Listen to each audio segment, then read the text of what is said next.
reporting on the games you love by people who love to game. The MMO Reporter Network. I introduce CCP Unifex to tell you about this summer event. Cheerio. Not even. Hey guys. Wow, a lot of people. So I'm John Lander, I'm the executive producer for EVE Online. Really glad to see so many people here today. This is going to be a global exclusive. You'll be the first people to hear about our summer expansion. This is going completely out, completely new. So thanks for coming along. Just so I have some idea, how many people here already play EVE Online? Quite a few, that's good. So just to show them up, who knows nothing about EVE Online? Excellent, so we've got a few there. Okay, so let's see if this stuff works. Not very well. Okay, so 10 years ago, very nearly, on May 6th, 2003, EVE Online got launched to the world. So this was the original box product that you could buy at the stores that could get you playing EVE Online. Looking a little bit dated. And so what I'm going to do is just a very brief trip through EVE Online for those very few of you who don't know anything about it, but also a bit of a trip down memory lane for those of you who do. And EVE player put this together for us, and really there are three types of EVE player. There's the person who builds, there's the person who actually makes things happen in the sandbox, and that's really what we call EVE. We give all of our players the tools, we give them the sand, and we say, go build something amazing. Then there's the second type of player who likes to kick those sandcastles over. How many? Yeah. Absolutely. And then there's the third kind of player who makes a fat load of cash out of all of them. Usually by dropping by one a skin cheater. But we have three different types of players who play in our sandbox. And this really sums up the game for us, which is, it's a game about our players, and it's a game about you guys actually playing with each other, not playing with us, not playing the game we want you to play, but playing the game that you want to play, giving you real freedom of choice in that world. So the last 18 months, we've kind of gone back to focusing on the core of really what makes EVE Online an amazing game. We've gone back to the spaceships, we've gone back to some of the old systems. Hey, some 10-year-old systems need a bit of love these days. We've gone back and we've rebalanced all the ship. We've gone back and actually really gone back to that hardcore game which people back in 2003, 4, 5, 6 and beyond really wanted to play. Retribution was the most successful expansion we have ever done. By a long, long way. The number of players and subscribers who came in, the amount of engagement, the number of people actually playing the game going up, the number of people actually doing crazy stuff, completely unscripted by us in our world, went through the roof. And that's you guys. All of you people here today and the other people all around the world, over 200 countries, so we've got people actually playing this game. So we've kind of gone back to our roots a bit. But we also dropped these guys in. So Dust 514 came into Tranquility, came into actually the same game as EVE Online back in January. So for those of you who are unsure about this, when you're playing Dust 514 on the PlayStation 3, you're playing in the same world at the same time as all of you playing EVE Online with the ships. When you're calling those up, that orbital bombardment down, you're actually doing this in real time. You're the first people ever to link the PlayStation 3 and the PC in the same persistent universe. And the good thing is we blow a load of the Dust guys up as well. So yesterday, we actually had a live event that's been going on. It's been culminated as we've been going through the last couple of months. We had EVE players who were fighting in Lumiat. We had Dust players who were fighting on Caldari Prime. Here at PAX East. And it ended up with the Galente managing to kill a Leviathan-class Titan by the Caldari. That has actually changed the world. If you play the Dust map inside there, you will be playing on a map where that Titan has crashed and is actually exploding, there's fire, there's death and destruction everywhere. What is it that we're actually going to be doing as we build the foundations and take EVE into its second decade of operation? Well, there's an awful lot of space out there. One of the things that we get from all of our players is saying they came here because there is a sense of wonder, there's a sense of the unknown, There's a sense of, when I undock, I don't know what I'm going to find, and I like that uncertainty, and I like the fact that I can get involved and find things out.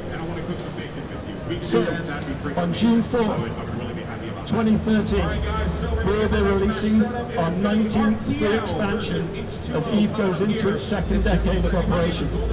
And it will be EVE Online Odyssey. This will be about exploration. It will be about wonder. It will be about shaking up the landscape of EVE to make it fresh for everybody again, whether you're a 10-year veteran, whether you're a brand new player coming in. Let's have a little look at some of the things that are in there. So exploration, we've got a lot of really good new game modes, new exploration, new things to find, new reasons to get you out in space, either on your own, with other people, to cooperate, to fight against each other. There'll be reasons for everybody right through the spectrum to get back out, undock, stop spinning your ships and actually get involved. We've got some really good new works coming up, some new UI, we've got some really good concepts coming through. We're also looking at shaking things up. So if out, because industry is going to be rebalanced, where we're actually putting our resources, how we're making those things all hang around. We're going to start mixing up the landscape again. We're also going to be looking at things like your security status and how are the different ways that that will actually work. How are you going to be able to affect it? So we are going to be rebalancing things to make everybody have to wake up, sit up and stop being quite so comfortable. EVE is not supposed to be about a place in equilibrium, it's about people fighting over things. So that's what we're going to start putting together. But of course it's not all about, new things, shaking stuff up. So the rebalancing will continue. You guys no doubt have been watching Fozzie, who's been rebalancing right the way through the frigates, the cruisers, the battle cruisers. That work's going to continue as we start going up the ship classes. We're also going to be looking at dropping a load of new ships in, new faction ships, new Navy ships, various other bits and pieces. And then of course the little things that we're always doing, if you remember back to the Retribution patch notes, there's been a huge amount of work in there. We're going to do the same again. So we've got quality of life improvements, we've got things going in for the people who are not happy with POSs, player instructions. So we're going to be putting some good things in around that. We're also going to be putting in some graphic updates. So we're going to be looking at hangars, we're going to be continuing the V3, we're going to be looking at a whole load of things to just make the game better, keep driving it forward into its second decade. And so the battle for Caldari Prime is just one thing which we've been working on. One of the things which has kind of died off in EVE over the last few years is a really engaging storyline, a backdrop for you, our players, to actually make your own stories against. We're going to start taking that up again. We're going to start picking it up. We've got a group of people who are actually going to be running events, making sure that the backstory continues, making sure that those role players amongst us actually have something to do. We're going to have a group who are going to be driving all of those things through so that we're trying to touch it so that everybody who plays our game has something to get excited about. And there's a whole lot more. So I'm not actually going to be telling everybody everything here today. We've got a number of events and things coming up where we're going to be teasing some of this information out. We've got FanFest. So anybody here going to FanFest? A few around the back. FanFest sold out in a record time this year. So we've got 1,400 EVE diehards who are going to be coming to Reykjavik at the end of April. And we're going to be giving a huge amount of detail about what's coming in Odyssey there.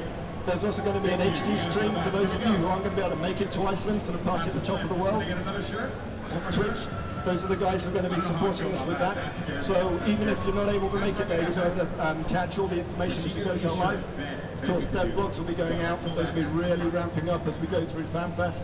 And our social media team will be making sure that all of that stuff is available on Facebook, on Twitter, all of those places. So you should have plenty of ways to actually find more detail as we go through. And of course, get in the game. There'll be things in game for people to find out. There'll be teasers. There'll be things. So if you're actually in game, players in your corporation, players in your alliance, they'll actually be able to give you more information on what's happening. So EVE, as we go into our second decade. And I think it's worth just taking a moment to think about that. How many games have actually been going for more than 10 years and are still healthy, and are still growing, and are still getting bigger? Not many, but there are a few. EVE is doing it, but what we want is we don't want where we are now. We want to take a step change.